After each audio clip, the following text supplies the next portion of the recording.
Hey, MotoAmerica fans, this is Jake Gagne. Thanks for watching. Subscribe to the MotoAmerica YouTube channel for more coverage, and like, comment. Let's go. For the lights then, Twins Cup Race 2, Brainerd International Raceway. Lap 1 is going. It's a good start for Hayden Schultz. It's an equally good start from Liam McDonald in the middle of the pack. Around the outside goes Teague Hobbs. He's going to slot into third position. And is that De Carrel? I think it is, Roger. De Carrel, yesterday's winner and the championship leader, not getting stuck and boxed in like he did yesterday. He's hitting the front from the off. No, he hit the front, and also Teague Hobbs got a great start there, and right there slid right into second. 3 or 4 abreast as they break now hard into turn 3. Teague Hobbs looks or thinks about making a move. He does get through on the inside of Mazziato. Different lines, everybody safely through as they come through turn 3 and into turn 4. The first left-hander on the course, well, certainly on this first lap, and a nice little advantage already. 2 or 3 bike lengths for Caleb De Carrel. And from De Carrel's point of view, Roger, now with that points advantage, with Teague Hobbs behind him and Jackson Blackman on this opening lap there as Mazziato goes through into second place. Lovely move that from Anthony Mazziato. With Jackson Blackman down in 5th position, it's looking good for De Carrel. Yeah, it's looking really good, and especially, you know, with such a points lead now, it kind of, for him, the pressure's off. You know, he can make a mistake, and you know, if he crashes out and, you know, Jackson Blackman wins, he's still going to have the points lead. But we don't see a lot of mistakes out of Caleb, so I don't expect to see that today. Yeah, Robbie Floyd is down there watching proceedings as the bike go hurtling past us. Robbie, what are you reporting? What can you see down there in pit lane?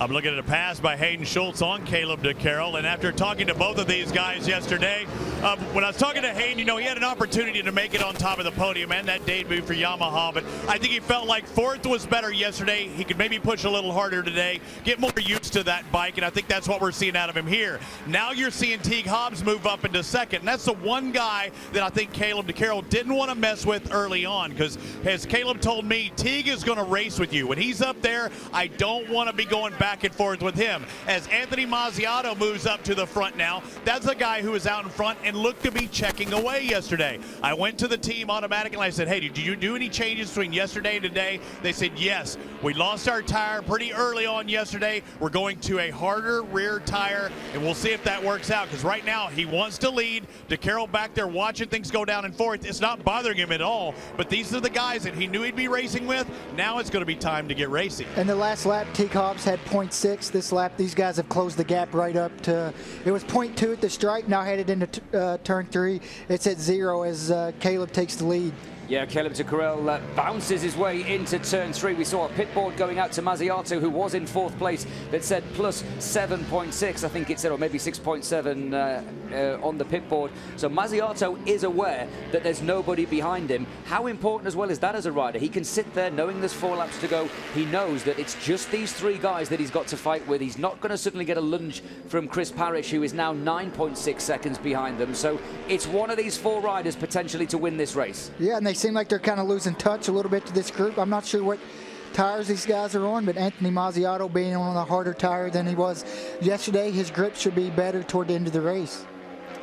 A little bit further back, we can tell you that Toby Kamsuk is still hanging on in 6th position. It's a very lonely 6th position. He's 4 seconds behind Chris Parrish. He's 9 seconds ahead of Liam McDonald, who is having a confidence returning ride in 7th. John Knowles still in 8th.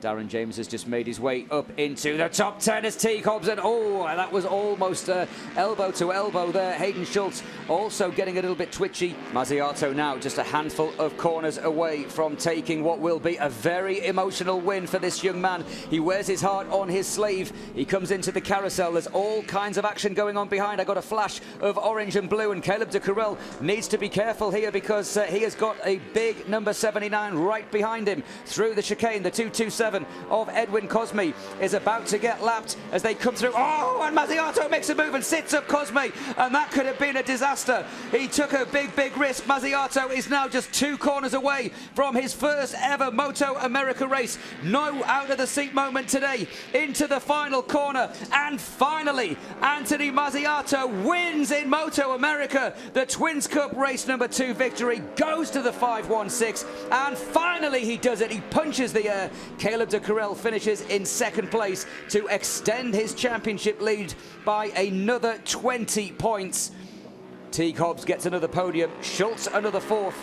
Here comes the 128 of Chris Parrish, who Roger was getting caught there at the end by Toby Kamsuk, but all credit to the 5:16. That was an exceptional final lap, an outright circuit record, and a first MotoAmerica victory. Take a bow, Anthony Mazziato. Here's a look at the results brought to you by Geico.